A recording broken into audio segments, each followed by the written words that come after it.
Next question, 106 question.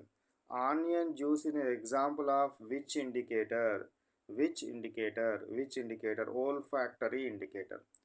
Olfactory indicator అంటే ఏంటిది? ఇది స్మెల్ ఇండికేటర్. స్మెల్ ఇండికేటర్ అంటే ఏమవుతుంది? ఇది యాసిడ్లో ఒక రకమైన స్మెల్ని, బేస్లో ఇంకొక రకమైన స్మెల్, ఇట్లా యాసిడ్లో ఒక రకమైన స్మెల్, బేస్లో ఇంకొక రకమైన స్మెల్ని కనుక చూపెడితే దాన్ని ఏమంటారు? ఓల్ఫాక్టరీ ఇండికేటర్ అంటారు. ఏమంటారు? ఓల్ఫాక్టరీ ఇండికేటర్. ఈ ఆనియన్ జ్యూస్ని లేదా ఆనియన్ చోప్స్ తోటి మిక్స్ చేసిన ఒక క్లాత్ని కనుక తీసుకొని దానిపైన ఈ ఆనియన్ చోప్స్ తోటి, అంటే చిన్న చిన్న ఆనియన్ ముక్కలతోటి కలిపి ఉంచిన ఒక గంట 2 గంటల పాటు ఆనియన్ ముక్కలతోటి ఒక క్లాత్ని కనుక మన కాటన్ క్లాత్ని కనుక దాంతోటి కనుక ఉంచితే ఈ క్లాత్కి మొత్తం ఏమవుతుంది? ఆనియన్ స్మెల్ వస్తుంది. వచ్చిన తర్వాత దీని మీద కనుక మీరు యాసిడ్ని కనుక వేసినారు అనుకోండి, దీని యొక్క స్మెల్ అనేది మారదు. స్మెల్ అనేది మారుతుందా? మారదు. అదే మీరు బేస్ని కనుక వేస్తే దీని యొక్క స్మెల్ని, ఆనియన్ యొక్క స్మెల్ని డిస్ట్రాయ్ చేస్తుంది. ఆనియన్ యొక్క స్మెల్ ఏం చేస్తుంది?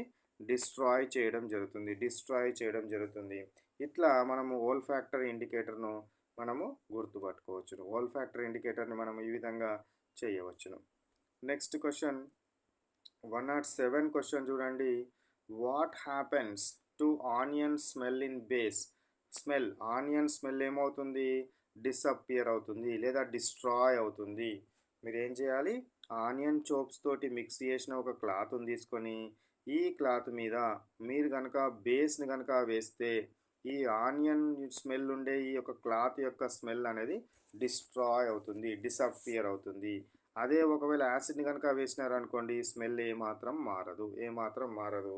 కాబట్టి ఇది యాసిడ్లో ఒక రకమైన స్మెల్, బేస్లో ఒక రకమైన స్మెల్ని షో చేస్తుంది. కాబట్టి దీన్ని ఏమన్నారు? ఓల్ఫాక్టరీ ఇండికేటర్ అన్నారు. ఓల్ఫాక్టరీ ఇండికేటర్ అనడం జరుగుతుంది. ఓల్ఫాక్టరీ ఇండికేటర్ అంటారు. ఇట్లా మరి ఓల్ఫాక్టరీ ఇండికేటర్గా ఇంకేమైనా ఉన్నాయా? వేరేటి ఏమన్నా ఉన్నాయా అని అంటే ఇంకా వేరేటివి కూడా ఉన్నవి మనకు సిలబస్లో. క్లోవ్ ఆయిల్, లవంగపు నూనె, అదేవిధంగా vanilla essence. So clove oil, vanilla essence and onion chops, ఇవి మూడు మనకు 10th క్లాస్ వరకు ఉండే సిలబస్లో వస్తాయి. కాబట్టి ఈ మూడింటిని కూడా గుర్తుపెట్టుకోవాలి. ఈ మూడు కూడా ఒకటే నేచర్. ఈ మూడు కూడా ఒకటే నేచర్. ఆనియన్ చోప్స్ అయినా, క్లోవ్ ఆయిల్ అయినా, వెనిల్లా ఎసెన్స్ అయినా, ఇవి మూడు కూడా యాసిడ్స్లో వీటి యొక్క స్మెల్ మారదు. యాసిడ్స్లో స్మెల్ మారుతుందా? మారదు. యాసిడ్స్లో స్మెల్ అనేది మారదు. అదే ఒకవేళ బేస్లో కనుక వేసినారనుకోండి, బేస్లో స్మెల్ అనేది ఏమవుతుంది? డిస్ట్రాయ్ అవుతుంది. బేస్ని కనుక వేస్తే వీటి యొక్క స్మెల్ ఏమవుతుంది? డిస్ట్రాయ్ ఆర్ డిసపియర్ అవ్వడం జరుగుతుంది. సో ఇది గుర్తుంచుకోవాలి. ఈ మూడు ఉన్నాయి మనకేంటిది? Onion chops, clove oil, vanilla essence. Next question 108 question చూడండి. 108 question. What happens to onion smell in acid?